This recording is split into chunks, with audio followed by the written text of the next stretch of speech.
बातमी आहे आखाती देशामधल्या युद्धाची, कारण इराणला बेचिराग करण्याचा इशारा आता अमेरिकेचे राष्ट्राध्यक्ष डोनाल्ड ट्रम्प यांनी दिलाय आणि ही डेडलाईन संपण्याच्या आधीच इराणला ट्रम्प यांनी पुन्हा एकदा एक मोठी धमकी देखील दिलेली आहे। आज रात्री तर इराण पूर्णपणे आम्ही उद्ध्वस्त करू, बेचिराग करू असं देखील अमेरिका म्हणते आहे।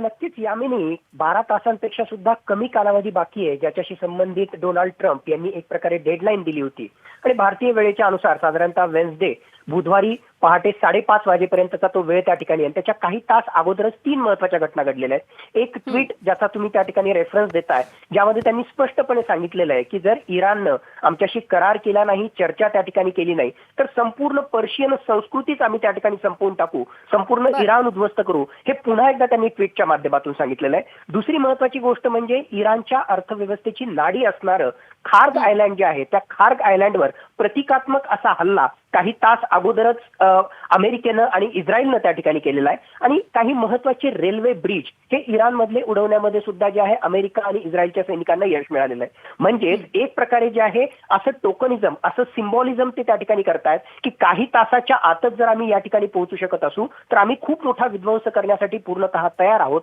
म्हणजेच ज्याला आपण म्हणू मॅक्सिमॅलिस्ट स्ट्रॅटेजी, त्याचबरोबर कोअर्सिव्ह डिप्लोमसी, अशा दबावाच्या माध्यमातून शेवटच्या क्षणाला सुद्धा इराणला जे आहे कोपऱ्यात लोटायचं आणि कसं तरी जे आहे त्याच्याकडून आपल्याला जे काही साध्य करून घ्यायचं आहे, अमेरिकेच्या जास्तीत जास्त शर्ती मान्य करून घ्यायच्या, यासाठीचा जो आहे हा दबाव तंत्राचा त्या ठिकाणी भाग आहे। अमेरिकेनं तयारी केलेलीच आहे। जरी अशा प्रकारची ते धमकी त्या ठिकाणी देत असले तरी माझ्या मते जर खरोखरच तशा प्रकारचे एअर स्ट्राईक अमेरिकेनं त्या ठिकाणी केले तर अमेरिकेचं तर त्यामध्ये, कारण जीवितहानी वित्तहानी ही होणारच आहे, पण प्रचंड प्रमाणामध्ये इराणचं सुद्धा नुकसान होणार आहे। जी धमकी ते त्या ठिकाणी देत आहेत आणि जेडी व्हान्स सुद्धा म्हणतायत की इराणला जे आहे कित्येक दशकं लागतील या सगळ्या परिस्थितीमधून पूर्ववत पदावर येणार, तशी परिस्थिती होऊ शकते, पण इराण सुद्धा जो आहे रिटॅलिएट करेल आणि हे युद्ध आणखीन चिघळेल, जगाच्या अर्थव्यवस्थेवर फार विपरीत परिणाम त्याचे होतील। अपेक्षा करूया की पुढच्या 12 तासांमध्ये काही ना काही चर्चेच्या माध्यमातून हा पॉज, हा स्वल्पविराम आणखीन लांबत जाईल। यालाच जोडून माझा असा प्रश्न आहे सतीश सर की ट्रम्प हे त्यांच्या वेगवेगळ्या विधानांसाठी खरं तर ओळखले जातात। अनेक वेळा ते आधी विधान करतात, मग त्यानंतर युटर्न घेतला जातो, त्यामुळे ही स्ट्रॅटेजी असू शकते अशा पद्धतीची विधानं करणं?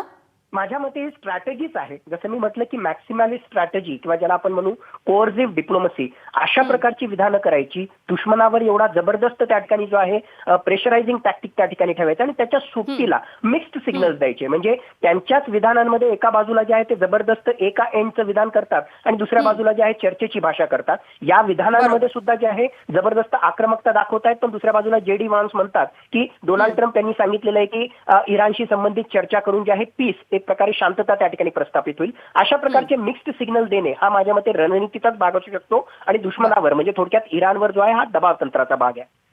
अगदी सतीश सर, खूप खूप धन्यवाद, तुम्ही सविस्तरपणे याचं विश्लेषण केलं यासाठी। एबीपी माझा, उघडा डोळे बघा नीट।